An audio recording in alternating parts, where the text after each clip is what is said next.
So we're really happy to be here. We'll do this as quickly as we can because the grill smells amazing. So, hallo zusammen, der Uli ist wieder hier und diesmal habe ich das Vergnügen, in Köln mit Channon, dem Senior Producer von FIFA 15, zusammen zu sein. Wir haben uns schon mal einige Szenen angeschaut aus dem Spiel und jetzt fragen wir ihn einfach mal, wie das Ganze so läuft. And you just announced there will be a PC version, much more detailed than the before. Could you tell a little bit about it? Yeah, so the PC version will be based completely on what you're seeing here, the next-gen version of the game. So it'll be all, the great new features that are specific to, PlayStation 4 and Xbox One. They'll all be there, so it's all driven by the Ignite engine. So we're really happy to have been able to announce that today. Great. So, I saw a lot of new details in the game. For example, the grass. I never mentioned the grass before in the FIFA game, but now it looks so authentic.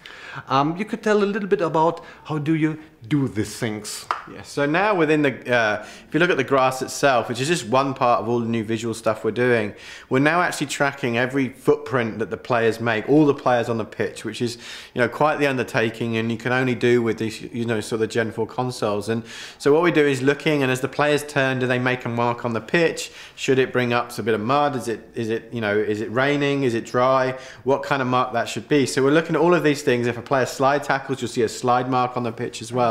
So this is just adding to this level of authenticity. Previously without it, it almost makes the game look a little bit flat. But what we're also doing is we've completely reworked our player model as well. So especially in the shoulder area, where the players now much more athletic, they look more toned. It's taking away a number of the issues we had with around the shoulders, especially when the arms would come up. We're also using a technique called physically based rendering. So we're looking at the physical properties of the world, which is creating a visual quality that we've just never been able to get to before in FIFA. It's a technique that we've been working on now for quite a while, and we're really happy to be able to bring it into FIFA 15, and it's dramatically changed the look of the game.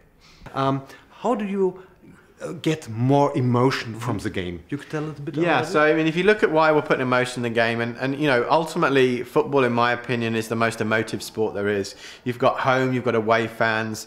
The atmosphere within the stadiums in big games is just, is stunning. It's not even like the big clubs. Different teams just have the most incredibly passionate fans. That translates into the game itself, onto the pitch, the way players react. We really wanted to bring that element to our game. We've just never been able to do it before. So for the first time, we're tracking the emotional state of all 22 players on the pitch, not just them individually, but also, their attitudes to other players as well, both teammates and opposition. So for example, in the game, you'll see a team reacting differently. If they concede a goal in the first 5 minutes, not the end of the world. They've got the rest of the game to sort of get back into it. But if they concede late, you'll see a different emotional reaction.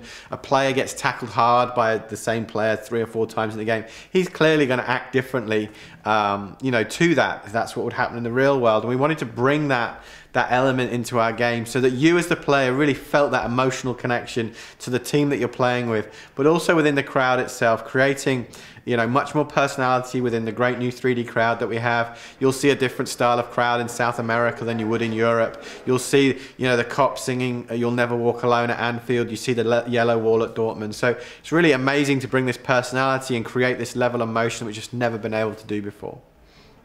So what do you do about the intelligence? You've got it's more authentic. You got what's the plan? Yeah, so I mean, ultimately every single year we'll always work on the intelligence of the players. It's an incredibly important part of any sports game, and obviously FIFA is no different. This year the big change is that all the players now within our game have what we call short, medium and long-term objectives. Previously, their decision making was made on a frame-by-frame basis within the game, which at times would make them really take the safe option. So, where am I on the pitch right now? Is a defender trying to take the ball from me? I'll just play safe and shield the ball from them. Now, because they have objectives, they can now actually try and beat defenders. So, if the players need to be a little more aggressive, maybe they're down a goal, they'll actually try and take on defenders, get around them. You'll also see not just individuals, but teams start to play differently. So again, if you're up a goal, for example, late on, you want to make sure you don't concede. You're what we call park the bus, so you get 10 players behind the ball. And what that does to you as a player is you now have to adjust the way you play. You now have to probably go more attacking, maybe use a bit more width, looking at how that you're going to break down that, 2 banks of 4, behind the ball to try and really get in on goal. And what it's creating is a level of variety that we've just never had before. It's making you think of a player, as a player, to play differently, change up your attack to deal with what the teams are doing against you. Conversely, maybe you're winning, you look to the AI, will go a little bit long. We call that in the mix, of trying to get it into the box to try and get scoring opportunities. So, a whole new level of detail we haven't had before. We're always working on the runs from the players as well. They're now doing overlapping runs, more supporting runs.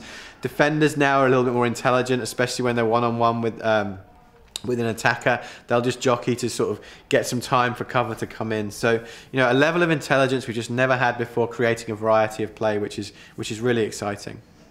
Okay, so the game's coming out for the current generation of consoles and the PC. I think Xbox 360 and PS3 and Wii U or Wii.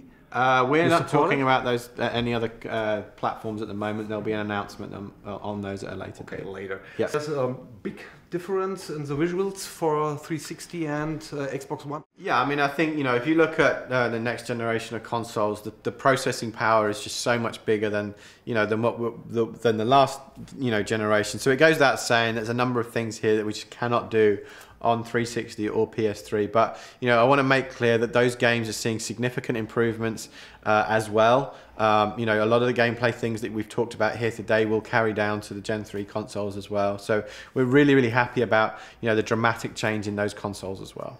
Okay, when can we expect to play? The game will be out later on in the year. The date hasn't been fully announced yet, but it'll be here later on in the fall. Okay, thank you very much. Right. Thank you. Thank you. All right. Vielen Dank und ich hoffe, es hat euch gefallen. Alles Weitere erfahrt ihr in unserem Artikel dazu.